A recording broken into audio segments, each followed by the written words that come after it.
Hi, my name's Andrew Giles. I'm the National Policy Manager for MS Australia. I'm Tanila Luca. I'm the Research Coordinator at MS Australia. And would you like to make an opening statement to the committee? Multiple sclerosis is often cited or quoted as a condition for which there is some evidence that medicinal cannabis products assist in symptom management. And so we're interested in a regulatory framework that enables people living with MS and their healthcare teams to be able to prescribe for people who they feel their symptoms might be addressed through medicinal cannabis products, accessibility and affordability. Thank you. I actually very much admire your submission. It was very informative. You will also be aware I'm a medical doctor and I have prescribed cannabis for MS patients, so we're on the same page, I would think. Excellent. But you said also that your submission in 2004 indicated that some 10% of MS patients believed that medicinal cannabis improved their symptoms. Is there any more research of that nature? And going on from that, the possible effects that medicinal cannabis may have on those symptoms. Can you give me an overview of where we're at with that? Basically, there's been a number of different trials regarding this. One of the most obvious one is muscle spasticity. So human trials using medicinal cannabis to treat muscle spasticity have produced positive results overall, which has led to the TGA approval of Sativex. There's also scientific evidence that medicinal cannabis reduces pain. A lot of this is related to the muscle spasticity though. So by reducing muscle spasticity, it reduces the pain in people with MS as well. This is also the case for sleep as well. And there have been several studies of medicinal cannabis, which is found to improve a range of urinary issues, including the volume and the number of urinary incontinence episodes during the day and night, and the number of voids per day. Do you have any educational campaigns regarding the use of cannabis to manage symptoms in multiple sclerosis, and what problems have you come across within your community? We often get inquiries that bubble up from peer support groups where discussions about how people are obtaining their medicinal cannabis, because there's a lot of people, I know quite a few in the MS community that are using forms of medicinal cannabis that they're not obtaining via their doctor. And so, and there's some reasons for that. One is we can probably all understand that there's some stigma attached to the use of medicinal cannabis, and people in the general community often confuse medicinal cannabis with recreational cannabis. They just see everything as cannabis. So often people in the MS community don't want to disclose what they're accessing and how they're using it. Of course, we would like more people, if it's appropriate, working with their doctors, to be able to access a product like Sativex, because we know that's been subjected to clinical trials. It's medicinal cannabis. You're knowing what it's made of. You know what dose you're getting, and you do it in conjunction with your healthcare team. But Sativex, of course, is not on the PBS.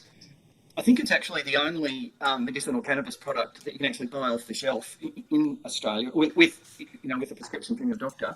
But it's not on the PBS. So I tried this morning to have a look at Chemist Warehouse's prices, and I can't find it easily. But the last time we looked, it's about $700 or $800 for a month's supply. So the cost is off-putting.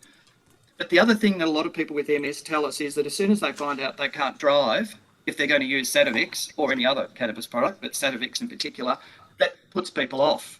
Some of the early comments that I've read from the Lambert work is that, and these are studies done in Europe, that people felt more confident with their driving because, of course, their symptoms are being addressed. So they don't feel like they need to stop at the local service station to have a pee, for example. Their spasticity is reduced, their pain is reduced. So there is some anecdotal evidence through those studies that their driving actually isn't impaired. And because, of course, if you're using a product like Sativex, you're taking a regular dose that isn't impairing your day-to-day activity. But at the moment, these are very early days with this research. So at the moment, if you take Sativex or any other cannabis product and it's in your blood, when you get pulled over by the police, you'll have your licence taken away.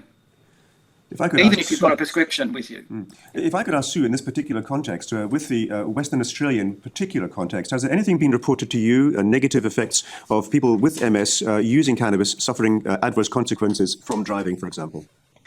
So my experience has been with people who have more advanced MS who aren't driving. Certainly with Sativex, there's a lot of clinical trials, as you said, Andrew, overseas, which show the benefit, particularly for people with spasm. And my understanding is that's had the THC removed from it as well. So I think whilst you can show positive, it's actually not impacting on your ability to drive. The issues that we've had around the cannabis oil and is the medicinal cannabis is confused with I'm smoking, marijuana because it improves my symptoms. So I think there's a whole lot of work that really needs to be done around unpacking that. But certainly accessing cannabis oil has been problematic because doctors and neurologists were reluctant, I guess, to prescribe it, given that there's not a lot of clinical trials around dosing. So out of the 26,500 individuals that have got MS that is in your submission, do you have any idea at all how many of those would be using illicit or accessing cannabis through an illicit pathway? Well, once again, I would only say anecdotally. So my colleague is our National Advocacy Coordinator, and he attends numerous peer support groups, either in person or by phone. And he said it's a topic that is often discussed, particularly in his men with MS peer support group. And he said it's surprising how many people are accessing cannabis, not medicinal cannabis, not Sativex or the oils necessarily, but other products.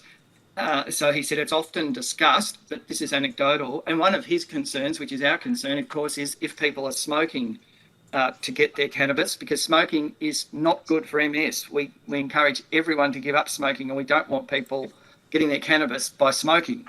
What's your assessment of the length of time it takes to make an application for medicinal cannabis products? I've had complaints that their GP or neurologist, whoever's going to apply for the special access scheme or the special prescriber, was reluctant to do so.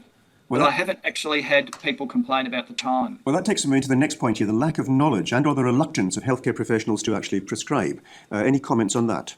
More recent evidence that's coming out of the TGA indicates that the number of doctors applying for either of the schemes has increased dramatically. So I guess that just shows that the doctors are catching up with maybe pressure from their consumers, but maybe also the knowledge is improving and increasing. And it does get canvassed a bit in the media. So I imagine that is catching up and that people are getting a better response now from their healthcare teams. The next question here applies more to the pharmacists, because I know it's difficult for pharmacies to actually store cannabis products on site.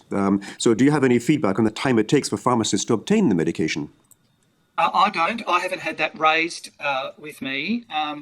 Although I do know of people in the MS community who are not obtaining the products through a pharmacy, and I guess maybe because it's COVID, they're getting, or maybe it is through a pharmacy, but it's online. So they're getting products sent to them in the post. Do you know if any of those products are coming from overseas? America is very often a supplier. Yeah, so my understanding is they're products coming from Canada and Israel. Yeah, Canada, yeah. And apart from the barriers that we've been discussing so far, from your point of view, are there any other perceived barriers that we have missed? Cost is certainly a barrier, and that's raised with us repeatedly. Well, I'd just like to reiterate that we all need to work harder at making sure that people understand the difference between medicinal cannabis and recreational cannabis. So many believe that there's enough evidence out there already, but we think that we still need to go down the path of increased research studies, increased evidence, and that the medical profession will feel far more comfortable if they know that there's good, hard, solid, peer-reviewed evidence for the benefits of medicinal cannabis for a range of symptoms, and would therefore prescribe more, and perhaps the costs would come down.